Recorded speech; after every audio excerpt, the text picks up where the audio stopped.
Here's our food for thought today.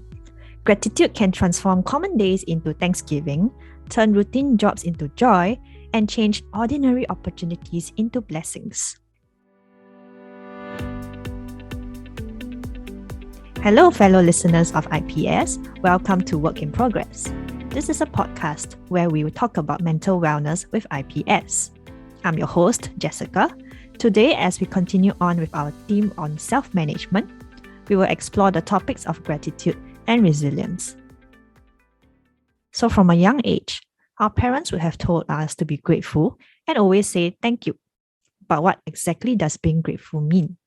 Psychologists define gratitude as a positive emotional response that we perceive as giving or receiving a benefit from someone else.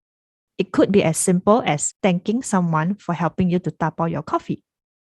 Learning how to appreciate what we have brings about many benefits, such as improving our relationships, better sleep quality, lowered stress, and improved mental and physical well-being. Today, we will be focusing on how gratitude can help enhance emotional resilience. So resilience is the psychological strength that allows people to adapt, thrive, and or all return to their baseline quickly after experiencing any adverse events. So for example, if one gets unexpectedly laid off from his or her job, resilience enables this person to embrace harsh reality, reorientate their goals, and charge forward again by upgrading their skills while actively searching for new opportunities. But what constitutes resilience? Many psychologists believe that resilience is the interplay of the following 5 factors. First, social competence, which is the ability to form and maintain relationships. Second, problem solving, which is the ability to focus on solutions and act on them. Third, autonomy, which refers to the motivation to ask for and exercise freedom, perhaps in decision making. Fourth, forgiveness, the innate power to let go of something and move on. And fifth, empathy, which is the strength to feel for others and look into matters from another person's perspective. So research has pointed out the fact that gratitude is also another component of emotional resilience. So how does gratitude build emotional resilience? So firstly, gratitude helps us to see the positive side of life when we are thrown into darkness. It helps you to hit the pause button and remind you that there is still good happening every day despite the bad. Secondly, research has found that gratitude is closely associated with cognitive reappraisal, also known as reframing. It reminds people that perspective is a choice and trains our mind to see the better side of things. Gratitude helps us to see the bigger picture, stay grounded to things that matter, and navigate away from negative thoughts caused by our tunnel vision.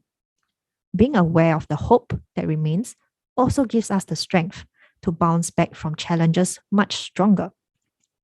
As mentioned before, constant practice of gratitude strengthens our mindset and improves our interpersonal relationships.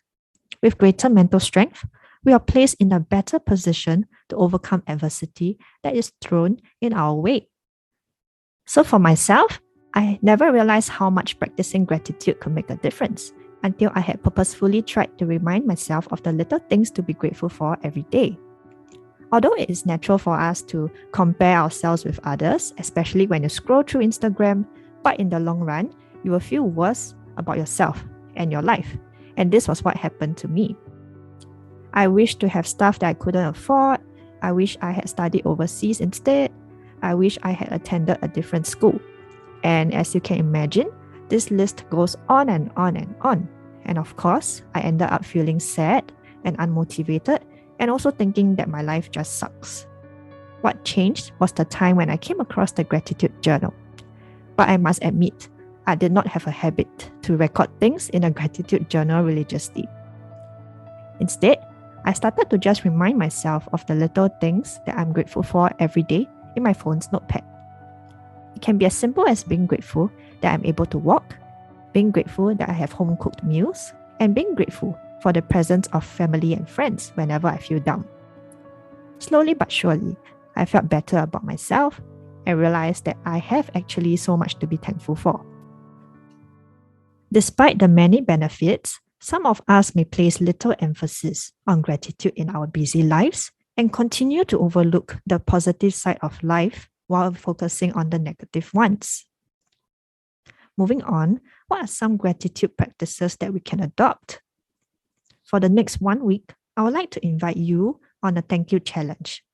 So on a gratitude journal or any notebook or even notepad on your phone, before you go to sleep, write down one thing that made you happy or thankful for that day and why you were happy. You could go one step further and write about something nice you did for others. So every time you feel an urge to complain or sink into negativity, accept how you are feeling and fight back the negative thought with something you are grateful for today. So it might seem quite out of the way initially, but neuroscience research has proven that through these small practices, we slowly rewire our brain to feel more gratitude and thus happiness. So always remember that gratitude has the power to turn bad days into okay ones, normal days into special ones, routine jobs into joy, and ordinary opportunities into blessings. We hope that through these practices, you will be more well equipped to find the silver lining in all situations. Becoming resilient is never easy, but it's okay because we are all a work in progress. With that, we have come to the end of this episode. Thank you for tuning in and do follow our channel on Spotify and Telegram for more updates. May your days ahead be filled with more thanks and more strength. See you next time.